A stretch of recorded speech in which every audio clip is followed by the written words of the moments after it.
Alright, you dirty sons of bitches. Me and Tanner are in the house, and it's another PhiloPhilosophy. Bunch of bullcrap's gone down. We have a couple theories we want to toss around, but first, before we go into that, I'd like to give a shout out to High Five Radio. I don't know if I've given them shout outs already. Javier, Sincere, the Network Radio Show, Localized with Quasi, Robert Renning, Tony Jones, Squeaky Door, etc., for following us on Spreaker. It means a lot, so hopefully, that's out of the way.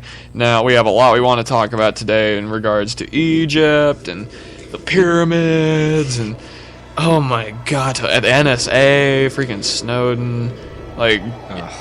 Unfortunately, it's never ending. But because it's never ending, that means the show might be never ending. Until we grow up here and start getting more money. That's ready, bitch.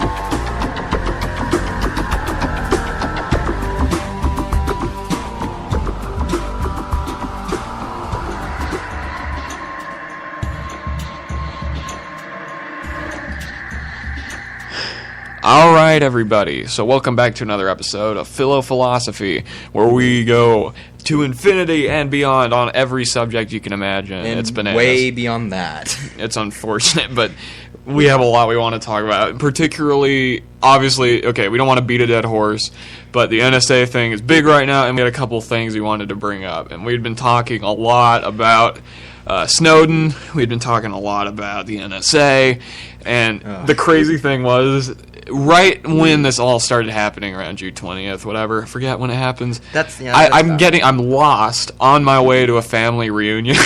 So we're in what the hell is it called? What town is it? It's at Thanksgiving Point. What's that town called? Okay, well, somewhere around there. I know it's like Murray, something like that. I was lost, and I drive right past the NSA headquarters. Oh, I didn't know what they were because there were soldiers outside it, and I was like, "What is this?" And then we looked it up because we were wondering what it was, and it turned out to be the NSA base. Yeah, it's like I forgot what it's called, like Dale, Utah, something like that. For those unfamiliar, it's an NSA processing center where they take information from all over, and they just have these massive servers, and I think it's ranging in several thousands of terabytes of information that they process through this. And since it's all metadata, that's even more impressive. I mean, and they just go through and they process. Supposedly, I call bullshit. No, it's just metadata. I don't believe that. They store. I'm sure they have recordings. And well, what is metadata even? See, from what I kind of understood of it, you gather the information, you send it to this center, and they process it. Just kind of, filter out the garbage from any semi-decent The term metadata refers to data of data. So structural metadata, blah, blah, we don't want to bore you. So it's just like information about data. But I call bull crap. But in regards to that, Snowden's on the run. He's just been offered asylum, from 3 different places, including Bulgaria, Venezuela, bullshit. Bolivia, not Bulgaria. Bolivia. And see, the best part what pisses me off, in particular, is about how, everyone's calling him, a traitor still. Well, he did commit treason. We can't against a stupid policy. I mean, the closest thing I can even think about is, he did commit treason, but he did do it for a cause. I mean, it kind of reminds me of an Edmund Burke quote. It's not what the lawyers tell me I may do. It's what humanity, reason, and justice tell me what I ought to do. He believed that the Constitution was being violated, and he had to do something about it. I mean, in the fact that the people who were supposed to uphold the Constitution weren't doing it and having warrantless searches. Because that's essentially what these were. It was justified warrantless searches in the name of possibility or probability of catching someone. Well, the crazy thing that I was thinking about earlier was, did you ever play or heard of Mirror's Edge? Mirror's Edge. I'm not awesome familiar game. with that. It's made by DICE, came out 2007.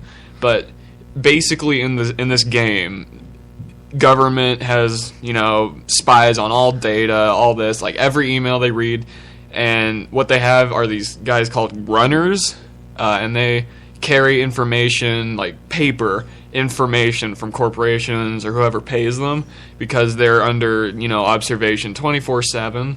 And with all this bull crap with the NSA watching, we're going to be like living in Mirror's Edge, I swear to God, in the next 10 years. We're going to have freaking runners. We're going to have freaking runners running around transporting information so corporations don't, get spied on. I can totally see like some freaking, McDonald's corporate runners running around some information about how they make their ice cubes out of toilet water. See, the whole thing about the scandal was most people knew, like, kind of had it everyone had a hunch, semi-knowledge about it. It was like no big surprise. I remember it was about 3 months before we got out of school, and I was talking with my uber conservative teacher. I mean, he is just like out there, like theories about the left, like everything's a communist. It's almost John Birch Society-esque. I'm not gonna lie. I'm pretty sure he's a member of the John Birch Society. Anyway, well, we were talking about it, and we were talking about especially the novel 1984. And I remember it was around the Boston bombing, and how they caught him via video cameras. I mean, that they were able to amplify this information from in a public area, and we were talking about how far is security violating privacy in the name of security? And we kind of used that on the grounds of, what if the government started getting just cameras from around your house to gather information? Just stuff along the lines of that. And a point that my teacher brought up was, every government that starts spying on its citizens and starts separating, because initially police and soldiers are separated, okay? Now, I'm treating the NSA as a member of the military now. Military or police? Military, because police are supposed to protect us from the from donuts, from the bad of society. Right. The police are designed to protect us from outside foreign forces. But once we have the police monitoring our own citizens, the citizens start becoming targets of the state. And he brought this point up, and I always thought it was interesting, and like really how we are entering a 1984-esque state where we are monitored via our technology. Like, I know Xbox One, I know that conspiracy with the Kinect where it can monitor heart rate and all that stuff. But it's true, because recent documentation that's been provided is Google, Yahoo, Microsoft, all these major companies are sending information to the NSA.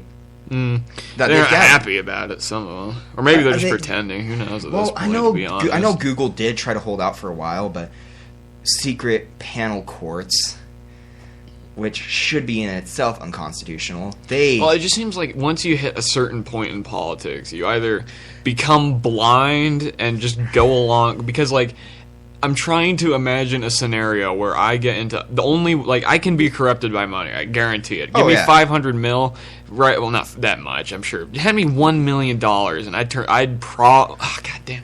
It depends. If I was rich, like, some of these politicians are freaking rich, and yet they still turn a blind eye. If I had 40 mil in the bank, I wouldn't turn a blind eye. But that said, I don't know, because, like, it seems once you hit a certain point in politics that you have to put the blinders on, put on the earmuffs, and look to the banks, basically. Well, you have to look to the Congress, who are going along with, all the security bills and all the, under the table freaking, tobacco companies handing out things before they pass laws. It's not that it affects them as much, because they're not the ones specifically being targeted out. I mean, sure, they might be some minor probes just to make sure that they're not selling secrets to, like, the Chinese or something, but they're not the main focus of these probes. It's the general public to see who out there is a homegrown terrorist. And it's essentially for every. It's a needle in a haystack, and you burn the haystack. Yeah, I'm trying to. They came out and they're like, we have stopped over 50 terrorist attacks with the NSA data, and I'm like, no. First of all, here's the biggest problem with this whole labeling terrorism thing that's going on. Everything's terrorism. You can that is the broadest brushstroke nowadays that you can paint, because terrorism can fall under stealing a freaking cab from, in New York, which I agree is bad, but you can't start monitoring every single cab because a couple of people end up getting, their cabs stolen. But see, yeah, and that's just it. Terrorism is a broad word. It's essentially you inflict some form of terror into someone. And it's like pants. There's different kinds of pants. We're not going to deny it, but there are people out there who do want to do harm. That's their whole goal, is they are bombers, they are arsonists, they are killers, and that's the whole goal, is they want to kill to send a message. However, we cannot do a complete run-through of the Constitution just because we have reasonable suspicion that someone out there could possibly, maybe, be one of these people. And burn countless citizens in the process. Everyone wants to be in control. And the problem is, guess what? You're not in control. We don't understand what this whole thing's about. Everything is chaos to an extent. And guess what? Just because, you got a little big brother, not a little big brother, that's even some sort of weird term. But big brother, you got big brother out there who's keeping an eye on, one eye open on you. Guess what? There's going to be people who are going to walk out today and they're going to freaking get ran over by a bus. There's going to be people who choke on a freaking muffin. Do you ban muffins? No. Do you ban buses because some people are stupid and walk out in front of them? Do you start monitoring people who make muffins? Do you start monitoring the muffins? Do you start watching them eat muffins? It turns into a point where everything becomes ridiculously stupid. And, we're not at that point, but we're kind of are. And Avery, and just to kind of go back to your original whole Big Brother thing, it kind of reiterates back to the thing I said, which was talking about 1984, which more or less it is. I hate saying this, I really do, because it makes me sound like a conspiracy nut, but it is coming true. I mean, the government is more intruding in your lives via technology. It's more. Well, there's an interesting theory going around. More dominating. Oh yeah. What were you saying? And I'm just saying, really. Our country is ran by faceless bureaucrats.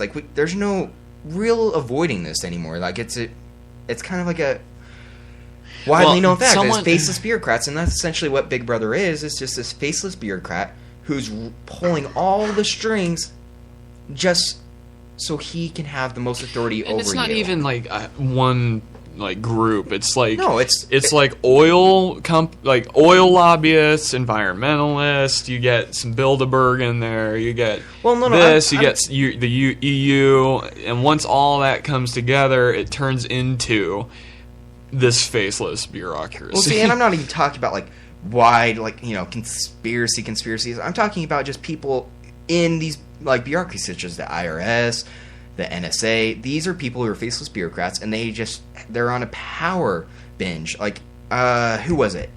His last name's Clapper.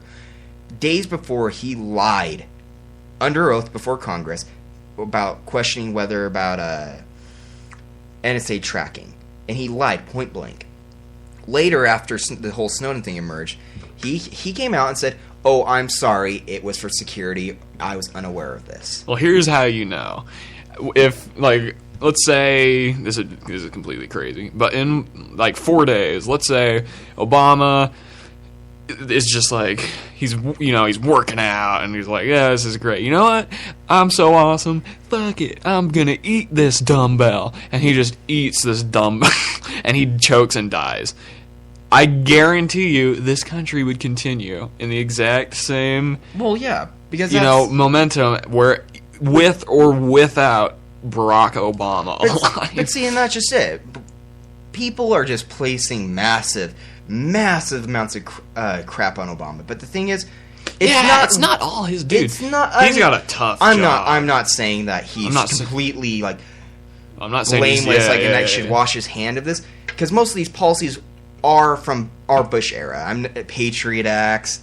Screw him, dude. But the mere fact that he's allowed these programs to continue, and I mean, I read I want to say a paper, and it was talking about how Obama has arrested more people under the Espionage Act. Almost double than all the presidents combined since about, I want to say 1913, 1914. And I'm probably completely off on that one, but yeah, I don't know. But the mere fact is that we're escalating on our fears of there's someone out there to get us. There isn't. And here's what it is. It's perpetual terrorism. Because when a terrorist comes and he does something, and then we happen to, go get him, but not only that, we send drones over to attack his friends. When that starts happening, family members get pissed. When family members get pissed, guess what? They go bomb some more. And when that happens, what do? We go kill him. And then we kill their friends. And then we do this. And it creates a disastrously annoying cycle. And the mere fact is that... And you cannot stop it by enforcing espionage, securities, and all that. And the mere crap. fact is that terrorist groups will always exist. There's no bringing them down. You cannot break a terrorist group because there's always going to be someone who is inspired by that ideology. I mean, let's look at the Mujahideen. These were let's not beat around the bush here. They were terrorists. They were funded by the U.S. to fight the Russians in Afghanistan. Wait, who? The Mujahideen. It's I'm probably also way off on this one. Tell me about this. It's holy warrior in Arabic. And I'm probably way off on this one. What is this? Yeah. You're familiar with the Soviet invasion of Afghanistan, are you? When? It would have been during Reagan, and this would have been 89-ish. Okay. I'm sorry. Specifics, I'm completely off. I'm sorry, I apologize. I'm going off memory here. But the Soviets invaded Afghanistan after they assassinated the president, and they tried forming it into this communist government, okay? So, the U.S., not wanting to see another nation fall to the evils of communism, they, okay, sorry, let me pull back a little bit. Oh my god, this has to end. No. This, just simplify it in a nutshell. There's these, I'm confused. There's these soldiers from all over the Arabic world that were pissed. Just absolutely pissed at these godless communists for invading this holy region of Afghanistan. So they started fighting against them. The U.S., not wanting to see another country fall to communism, started sending supplies to the Mujahideen, including Stinger missiles, massive amounts of money. And the Mujahideen later went on to form the modern Taliban, Al-Qaeda. I mean... there's a picture of Reagan shaking hands with Osama bin Laden? No. Who is it? No. There was someone. It was Saddam Hussein? You're thinking Saddam Hussein, and that was Rumsfeld, I think. Okay, yeah, Donald Rumsfeld, that's what it was. Shaking hands. He was Secretary of Defense, right? Or he was Secretary of something to do with the military. I want to say that's Defense. That's an official title. Yeah. I would take that title. Secretary of something military. Yeah, I would do that. Well, anyway. And the thing is that with this, and we also use this money to build bases all over Saudi Arabia, which is the holiest country in the Arabic world because Saudi Arabia? Yeah, because it's home. I thought it was still Israel. Wait, no, I'm totally not wrong. to the Muslims. Yeah, because it's home to Medina. Whoa, Mecca, no. And okay, yeah. And Jeddah. These are the three. Wait, one of the three. Mecca. Mecca, yeah. Yeah, These are some of the holiest cities in Saudi Arabia. Jerusalem is still one and of those, though. The U.S. wanting to protect against Iraq and the godless communists wanted to build these bases and essentially pissed just the entire Muslim world. These people who we supplied with state-of-the-art technology such as Stinger missiles and massive amounts of cash that mostly went undocumented, and we've pissed them off. And of course they're going to form anti-imperialistic and ideas. that's one of those like foreign relations we should stay out. And Israel. But one of the arguments for that is like people will say, like my dad said this, I think he was like, wow, do you want more people dead? And that kind of brings it back once again to security versus freedom, where you say, but unfortunately, you are going to die, and those people might die even, and maybe you will lose some more life to it. But here's how the world will go. If in a perfect situation, well, not a perfect situation, but this is how it will likely go. If we continue on the same road, the world will eventually end up, half of it would be utopia, like perfect, and because everything compares and contrasts itself in the universe, equal and opposite reactions, half of it's going to be shit. Guess what? Right now, we have a pretty decent, United States, Europe, we got pretty decent, and then on the opposite, Western world's, first world country, then on the opposite end of the spectrum, guess where your iPod minerals come from? A little child slave in Africa. China. Or wherever it is. Well, he puts it together. But they have to get the minerals from No. 90% of the... They don't mine in China. Oh, yeah, they do. 90% of the minerals that are either way. Child labor, just like horrible hours, bad... Not just... Bad everything. And that is where a lot of your bullshit comes from. It's from child slave workers. Basically, at the age of 6, you've become a professional slave. There's no way around it. Your clothes are made by kids who are professional tailors in these countries. So until we invent robots, and even then, there is going to be a slum. If there is a utopia, you better bet there is going to be a slum. So when everything... compares and contrasts. To kind of go along with this, and I know it's kind of it's more of a controversial point, but it was a study I read, and it was talked about child labor in the third world. How not just the third world, but child labor in general. Essentially, how every industrialized country that's been formed has been built on the backs of child labor. I mean, the U.S. the U.S. is had a proud institution of child labor, and what it basically went on to go on to say was that child labor is actually more beneficial because it gets these kids off the streets, and they build and better their society in whole because they start getting more money, they start building an expanding middle class. But when these child labor factories are just dismantled by the government in some areas, the rise in child prostitution rises drastically. The rise in crime rises. And now I'm not saying that, every child should be working. I'm just saying that there is a clear correlation between industrialized countries having child labor and a more developed society such as Western Europe and the U.S. having child labor. I mean, it's more of an essential force because that's how you expand the middle class. Well, one of the problems, too, with, this is kind of a broad stroke, but the economy, the way it is, this, and the reason it's why... Made up. Well, yes, past that 1 second, but, all the, what's it called? Class equality, money... Class structure, What's the exchange of money? How, 1% has, 90% of the income of this... Dude, it really... But what's it called? Disparity... Something like that. Okay, so, from poor to lower class... And who owns all the jobs in this country? The 1%, the 5%. Now, because they are cheap assholes who will imply... Apple, this is a great example. Foxconn. Now, I know it's going to dent the budget a little bit, but why, if you want to strengthen this economy, you have to attack it but you have to strengthen it by employing U.S. workers and giving them the money they freaking deserve, not by cheating out to Foxconn and China.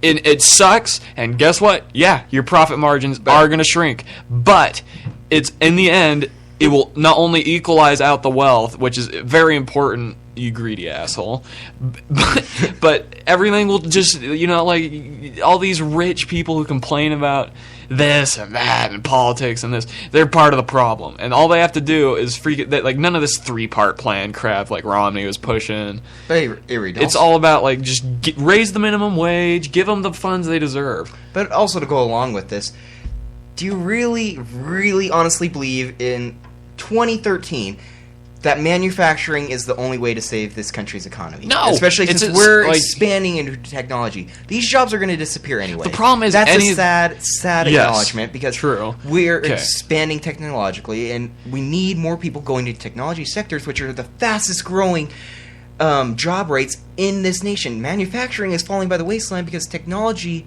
sector jobs. Interesting. So to an extent, the fact that manufacturing jobs are cheap and you don't get very much for them pushes people away from said jobs and pushes them into creative, scientific, entrepreneurial positions. It's because which pushes the future, but still, it's a painful process. I know, and it sucks for the people that do get trapped in the manufacturing, just like the lazy people who can't think. No, not lazy. It's just that this is their career. They've built their career around a manufacturing. Okay. Fair enough. Thing. Whether that's when we say manufacturing, we mean it could even be like an office. Like you're in the office just typing papers for the manufacturers. Okay, I see where you're going. But that's more of a service sector job. But yeah. But the thing is, I want to say 70s, 80s. That was when we started having a decline in the manufacturing sectors. It's because technology sectors were expanding. That's why China has all these manufacturing industrial areas, is because we were sending them over there because it was far cheaper and far easier, and there's more people to work these jobs. So here's what's probably going to happen. It'll be harder to make a living in America, but when you do, you're doing it in an entrepreneurial / futuristic push. Exactly. That's what we're heading towards. If we can get past all the bull crap and push away all this NSA and just get a nice country, etc. If everything continues, that's how it's going to go. Oh, yeah. So I kind of want to play back to an earlier discussion where we talked about kind of foreign aid and such. And it just kind of reminded me of the whole occurrence that's happening in Egypt. Now, if you're not familiar with what's happening in Egypt... Oh, we have 3 minutes left. We don't have any time for Egypt. No, this is important. For those unfamiliar, there's a military coup, and our government refuses to acknowledge it as a coup because that starts an initiation of cutting off. Hasn't their government already collapsed? Twice in the past 5 years. In fact, 10 years? The strongest institution left in that country is their military, which we send $1.5 billion. And now, under foreign policy law, the foreign policy laws, this is a coup. We need to cut this money off. I know it's horrible that people die. Because I was never a fan of Morsi. He was a U.S.-backed dictator. There's no way around it. It's a puppet government. Yeah, he's a strong Islamist for the Muslim Brotherhood, who are known Islamists and just kind of a feeding ground for Islamist terrorists. But the mere fact that we would rather still have picked Morsi just because he was U.S. educated rather than a legit middle-of-the-ground Egyptian politician, like the UN... I cannot remember his name, but he was a UN arms investigator, and he's older, but he's middle of the ground. He's extremely tolerant, especially... He's going to crack down on all the church burnings and church killings happening across Egypt ever since this Islamist government's been set up. But... Anyway, I just kind of want to play back that we do... I hate the Morsi government, but we need to still follow the laws in spite of that, and we need to cut this aid off. Because it is a crazy coup. thing. We're essentially saying that you may have a bad leader but that we approved of, but it's kind of going either way. I don't want to make the new government angry, so I'm going to keep the aid. Unfortunately, damn it, we're out of time.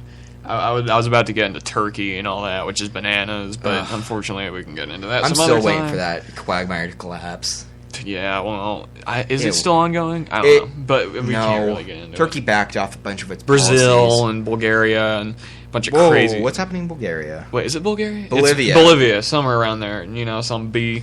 Oh. Anyways, riots are going on. Shit's crazy. We got to end this. So thank you once for tuning into PhiloPhilosophy, where we talk about everything, and I mean anything, and sometimes it's boring to some people. But guess what? If you're into that stuff, hey, this channel's for everyone, so enjoy it. Anyways, thank you for tuning in. You can follow me at Dreadisle on Twitter, and please follow the show if you're interested, or leave a comment below. Let us know. Peace out, mothers, and enjoy your evening. Thank you for tuning in to Radio Raj. If you think I'm a woman, you might want to check your pants.